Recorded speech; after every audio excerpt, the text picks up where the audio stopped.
ทั้งสองขนาด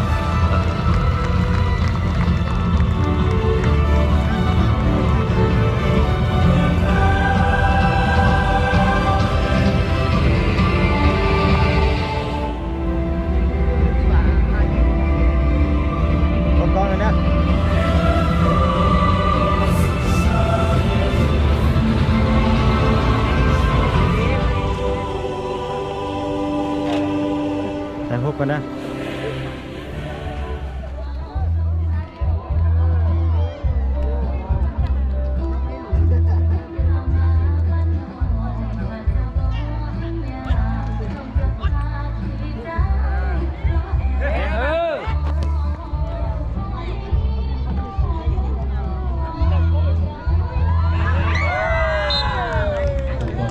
จากวัยที่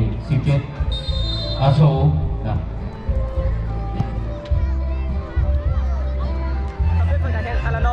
ใช่ป่ะพลิสกอร์บอกใช่ป่ะ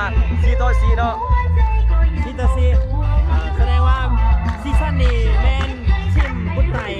บอกใช่ป่ะซีซั่นนี้ใช่ป่ะทีมเมืองไทยใช่ป่ะสามารถคว้าแชมป์ได้เนาะ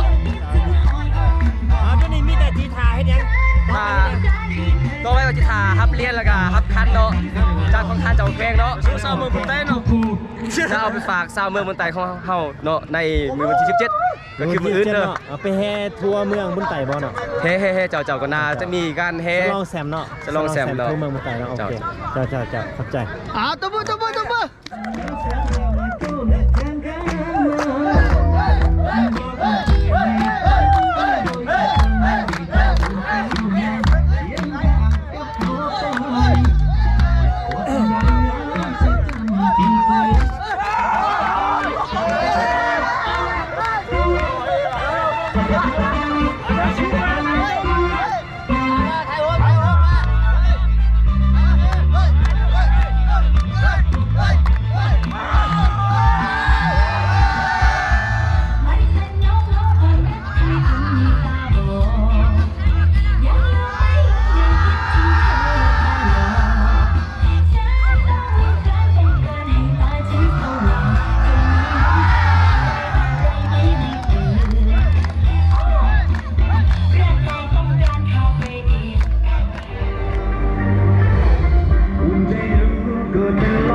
บุกสลีลาลีก2ครั้งที่2ขอแสดงน้ำใจนักกีฬา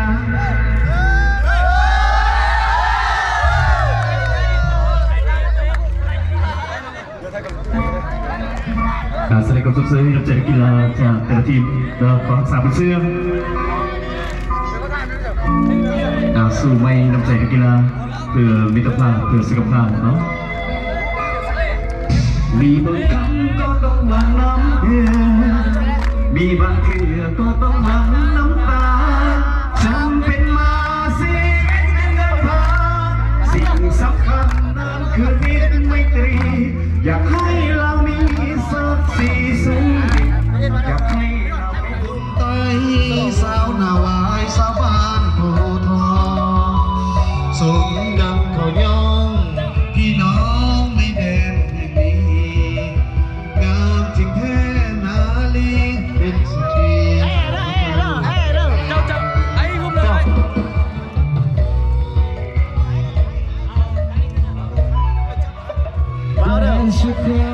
รู้สึกจะได้รู้สึกจะได้โอ้รู้สึกดีใจเนาะโอ้รู้สึกที่บ้านดีใจได้เนาะรู้สึกจะได้เต็มสึกบายชิวๆ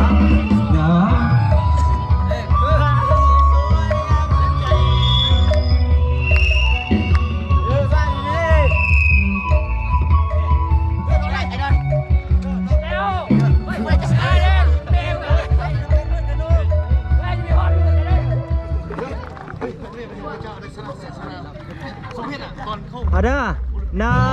2มาเถอะเด้อพา1 2